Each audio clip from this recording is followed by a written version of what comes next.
again. I am finally going to look at some music from Chrono Cross, which is a game extremely high on my list to play.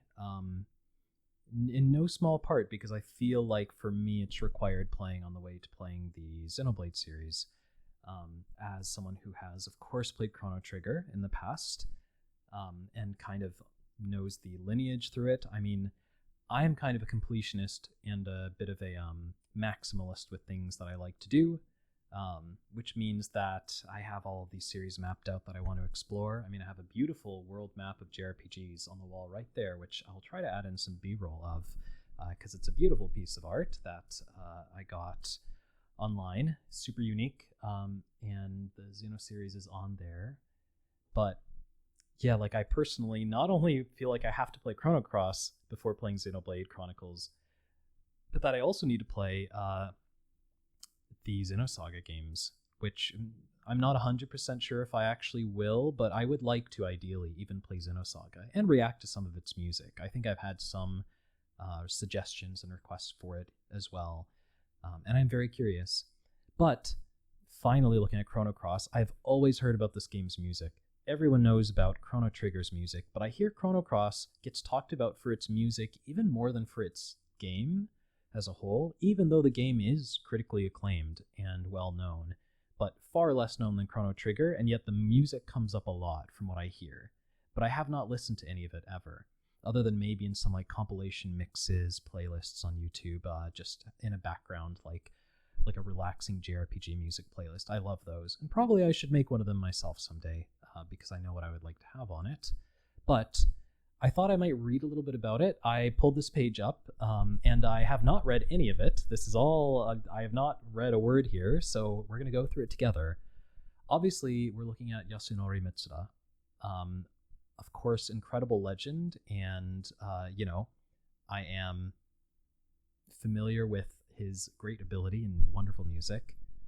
But yes, Chrono Trigger spawned two continuations, Radical Dreamers and Chrono Cross. Composed by Mitsuda, main composer of both the other games, soundtrack albums. Radical Dreamers music, I guess, heavily inspired Chrono Cross's soundtrack. Okay, so he maybe worked on Chrono Trigger's OST, then Radical Dreamers, which was spawned off of it, and then Chrono Cross, which was influenced by his gradual familiarity with a style that he was building, perhaps.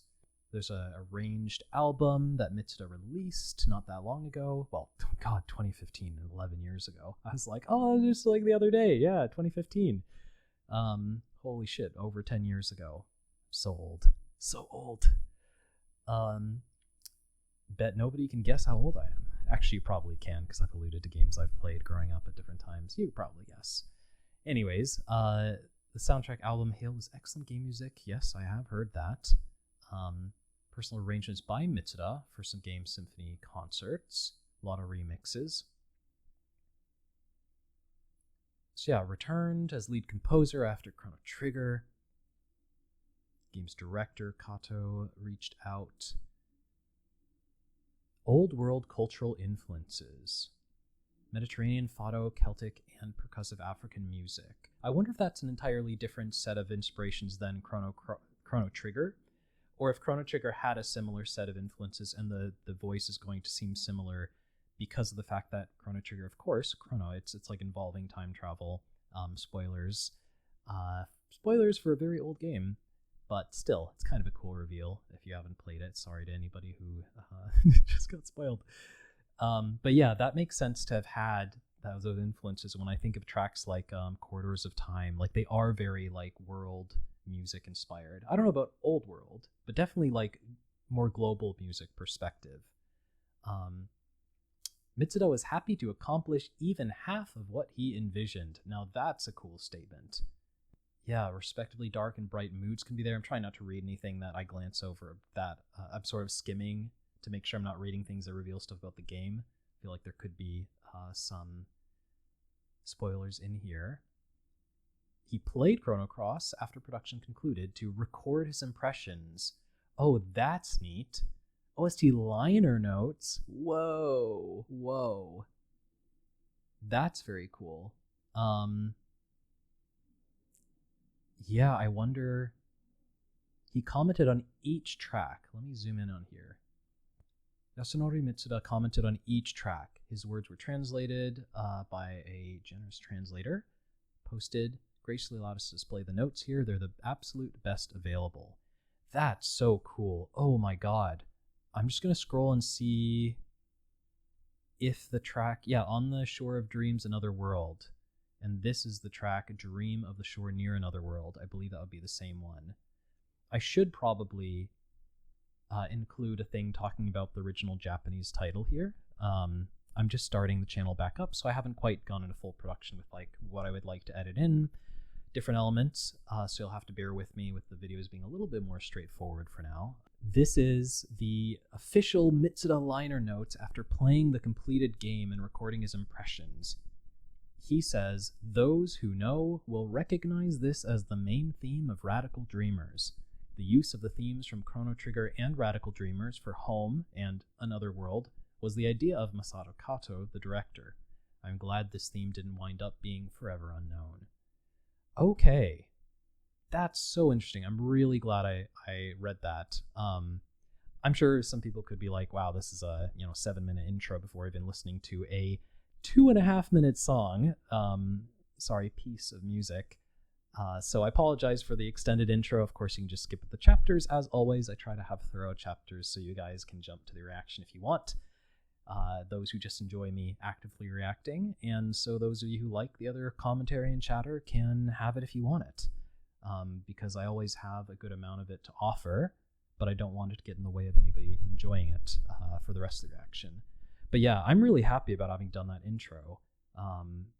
Just went into reading about it not knowing and ended up finding Mitsuda's official notes about each track. And now I know that this is like Radical Dreamers theme, maybe even Chrono Trigger, so maybe I'll recognize it. There seems to be a through line even melodically. But yeah, about the approach to the soundtrack, this I consider like my introductory video to Chrono Cross. It's a short piece, but it seemed from like a no spoiler kind of peek at the OST for Chrono Cross, it felt to me that this sounded like a piece that was going to be maybe notable, but also more about like setting the atmosphere in the world rather than like one of the peak like masterpieces that's something more intense or momentous throughout the game. Felt like I'd rather be like introduced to it in a more direct way. Although I do believe from what I read, one of the other very popular pieces is like the intro cinematic, which, what could be a better introduction than the actual intro? But those are also intense oftentimes, and not setting the atmosphere, but rather kicking off the action of the narrative, which is, much a different thing. Anyways, without further ado, I will check this out, and really don't know, but maybe it's going to be dreamy or oceany. That is an extremely basic guess based on the name. And maybe I probably won't notice the Radical Dreamers theme because I'm not familiar with that soundtrack, but am familiar with the game. Okay, let's check it out. There's that, the Chrono Trigger bass. I'm sorry, I have to.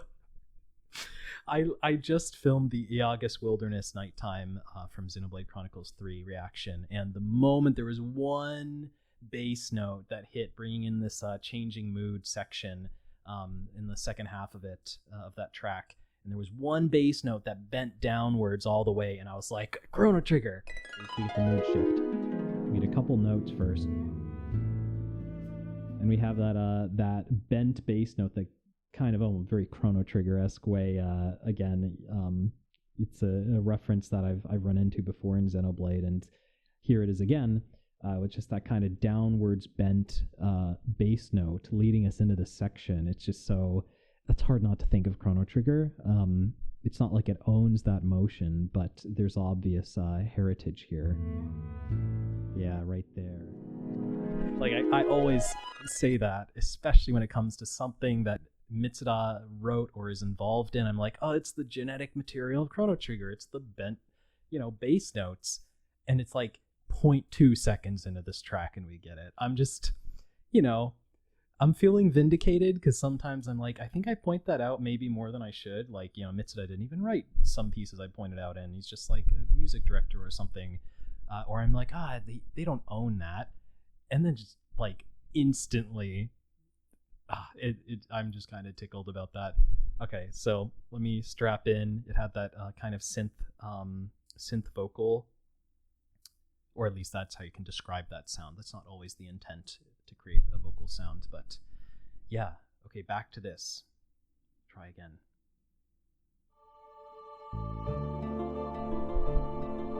With the acoustic guitar. Ooh, I love that harmony.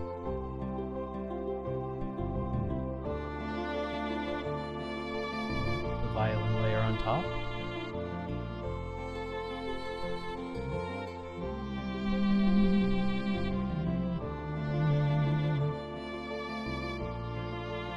Lovely leap up and down.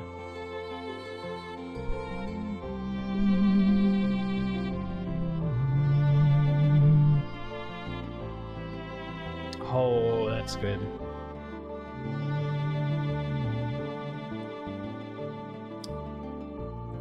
That is so Chrono Trigger. Okay, yeah, clear musical lineage. I could have listened to this blind. I could have not known. Somebody could have blindfolded me and told me nothing about what I was about to hear, and I would have been like, this is probably Mitsuda, and it's probably in the Chrono lineage. Like, how could you not? It's so distinctive, which is great because it excites me to hear more of the music from this game because, I mean, that's classically great stuff. I want to point out a few things before continuing from this 47-second point. I think it was early on.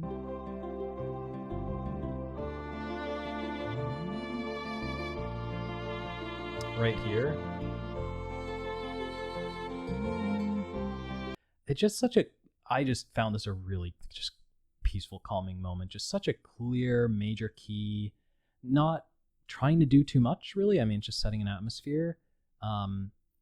It's not, I wouldn't blame anybody if they didn't notice this is like a particularly notable moment of music. Like maybe it's not, but I just feel like I expected it to be a little bit more mixed or balanced in terms of harmonically, like the sort of major minor feel, like a bit of a middling mood of just peaceful. But it's like it really just smiles through here. It's just what I feel from it, and I don't know, that felt really good.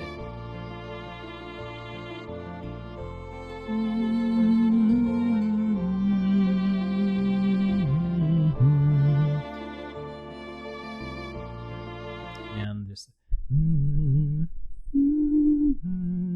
just kind of, you expect it to leap up, then maybe step down, which it does some other places, I think. But the leap up and the leap back down, it's just kind of interesting. It's a little bit like, this can be this is maybe a freaking like over analysis, but like, it's potentially about like another world. There's something distant about that. It says a shore near, but there's still a gap. So like having a leap in a melody and then like doing not an expected like kind of step back down that feels the most organic, and doing a slightly unexpected like leap back almost feels like you're like stepping over to that other world and stepping back. I know that's possibly a stretch, but I don't know. I think it's fun. I don't think you have to be correct always. Like, you don't even know like the author's intent necessarily, the artist, musician, composers, like why they did things. It's hard to ever know for sure. And even if the composer themselves tells you why they did something, they might not even be right. Like, they may have done something instinctually, and then they may be ascribing a reason to their own compositional and musical instincts retrospectively. That totally happens. I've written pieces that are almost entirely things that came in the moment of improvisation that are very like, they're muscular, their muscle memory is related, your reflex or instincts on a deeper level. And then I could look back and be like, oh, I think I did this because of this reason. That's my artistic explanation. It's not necessarily true. There's something deeper in me that made me do that. So my point is, you can never truly know what the intent is behind different moments in art, especially music. So why not have fun trying to make some connections, Like, they aren't made for the sake of, ooh, I think I have the correct analysis. This is about two distant worlds and like stepping across to that other shore, teach in a class and be like, oh, if you write an essay on this, I'll say you were correct if you notice this analysis of it. No, it's all subjective, but just because it's not objective doesn't mean it's not meaningful, because it does influence and aid my artistic enjoyment to have felt that connection, even though I know it's not necessarily objectively true, and I wouldn't tell anybody else that that's how they should be analyzing it. It's really quite silly, I think, objectively quite silly, but that doesn't mean it can't be part of my artistic engagement with it. Like, it's just, we're playing with ideas, it's everybody's having a whole mix of ways they receive and internalize things. Anyways, so one of my classic rambles on meaning of art, but that's why we're all here, right? I hope so. Anyways, let's continue. I was worried this would be too short a video because I'm like, it's 2 minutes of music. How this is going to be like a 5-minute video. Oh no, what'll happen to my brand? I'm just kidding. I'm sure people wish my videos were shorter, but I'm like, but I guess not. I guess it's a long video. All right, let's keep going.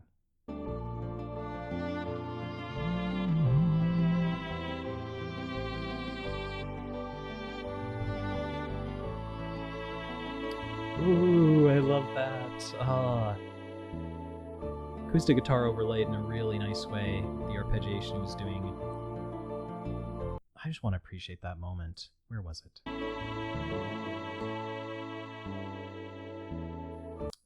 Beautiful, like, upwards bass bends and just classic stuff, but it was a little before that. Where was it?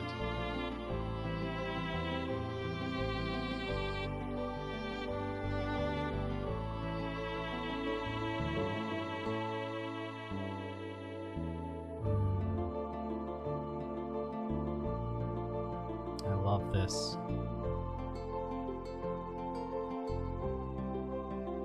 Nice little implied melody by the arpeggiation. Sometimes, like, they may be disjointed notes, doing a different shape that kind of functions almost more like a chord. It's just like a more interesting way to provide a chord as accompaniment. But sometimes they can, especially if they articulate them like this, those like certain notes in the shape. Usually the highest note can be the one that sounds the most and can be doing like a pseudo melody that you can still perceive and feel.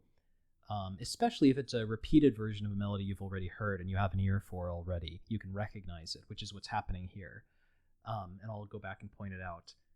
But sometimes it's even like the bass note of it, or a great pianist is going to be able to bring out inner melodies, even within arpeggios that don't imply it directly, but you can still find and play internal melodies with the right intonation if you have good control of your fingers with it. Which is, I think, one of the coolest things that has so much room to explore in how you play a piece of music kind of in your own way. There's a lot to find in it, even in just basic arpeggios. But yeah, there's just the top of these guitar arpeggios, the top notes that sort of sound out the melody we've heard prior in this piece, which is really cool.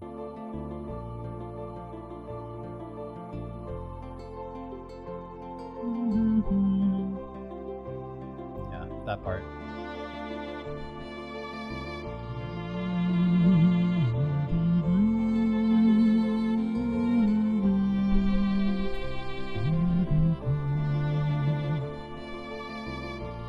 I can't jump up that much when I'm humming. I got no range. I'm not a singer.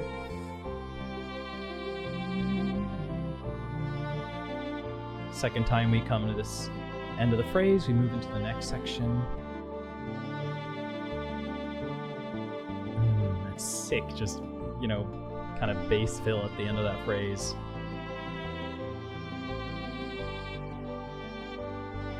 I feel like that phrase ends quite differently, and then it almost sounds a little Renaissance for a second. It's not even Baroque. It almost reminds me more of Monteverdi or something.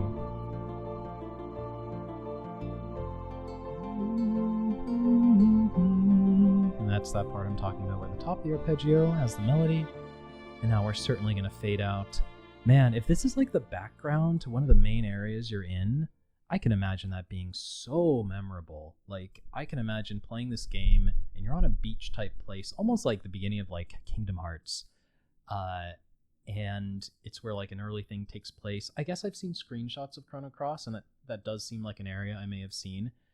And if that's like an early place, you're getting the vibe of the game, you're kind of on a shore, it's a little bit like science fiction fantasy feeling, and this is like the background loop. I feel like I would become really attached to that. Like, man, like there's music less maybe high quality but still distinctive that I've been attached to in similar situations, like the Tales of Symphonia soundtrack. Like most of the Tales games, like it's not the highest amount of effort maybe put into a score, but like sometimes you have really memorable tracks and loops, and sometimes kind of underrated. I feel like this one like actually holds its own as music and just would be an addictive atmosphere. Like that is just so nice. Like I think I would have to say Beautiful Tranquility, right? I must. Let me peek through it a little bit again. Let me lower the volume.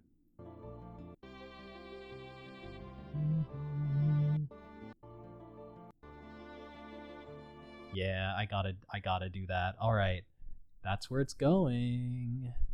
Can I even find my window? where am I? Sorry, it's sometimes a little hard to see my screen past the camera I have set up. It's kind of in the way, so I have to like look around it sometimes to get things in the right position. It's all very janky. This is not the ideal setup, but who cares? I guess I care a little bit. Okay, so I need to make sure that this is not being covered by my camera in OBS. But I'm going to put it here. Chrono Cross. Dream Shore Near Another World. I'd like to kind of put the Japanese title here, honestly. Maybe I'll do that eventually. I'll put the Japanese titles for the games that have them, because oftentimes they're very interesting and kind of revealing the differences before they were localized. And as somebody who's learning the language, I find it kind of cool to go through. Yeah, that's the video. What a silly thing to say. Yep. Congratulations, we made it. First Chrono Cross track, and lots of misspeakings that will not be edited out because who cares? We're all here just to chill. Speaking of chill, very chill track. Calm, Beautiful Tranquility apparently is my categorization, but yeah, did not disappoint. Immense Mitsuda vibes, immense Chrono Trigger vibes. I feel just, again, so vindicated with like what I identify as Mitsuda's sound being like, oh, this is entirely it. And apparently that melody we're hearing is the Radical Dreamer's main melody. I think his notes said something about it also being Chrono Trigger's. He says Chrono Trigger would be the one for home. Okay, that's why I didn't notice any actual melodies from Chrono Trigger. Not that I know that whole soundtrack by heart, but I definitely know all the more famous tracks. And I've heard them many times over the years since I've played it. But yeah, it sounds like the director, Masato Kato, had the idea of being like, how about we have like themes for two different worlds, and one of them's from this one previous game in the lineage, and the other one's from this other one. And this is the Radical Dreamers for Another World, on the Shore of Dreams. So cool. What a great concept for this game as an album of music. Super cool. And I just kind of knew I had to look at this. I didn't have a specific recommendation for this track. I recently had a comment while my channel's been dead, suggesting to look at Chrono Cross, but just the game in general, I think. So I didn't go back and see what that was, because I haven't processed any of these suggestions for the last 6 months. But I will. I will be logging down everything people have asked me about since I think September was the last time that I updated my internal database about what people are asking me to look at. Thanks for joining me for some Chrono Cross.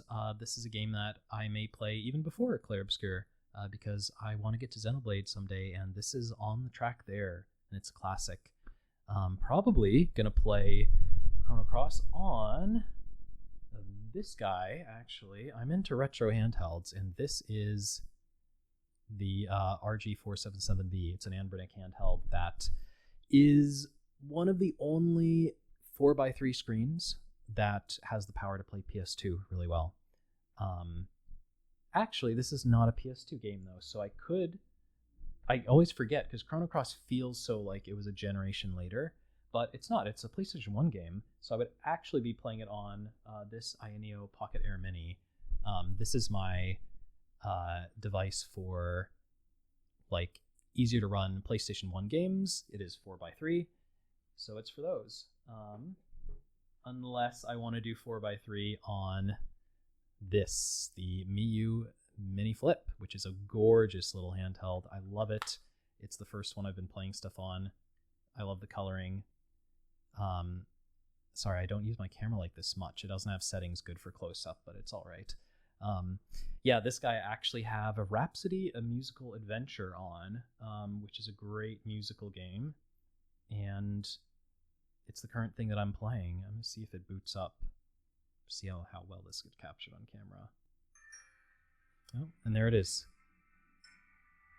This is, yes, Rhapsody Musical Adventure is on this device right now.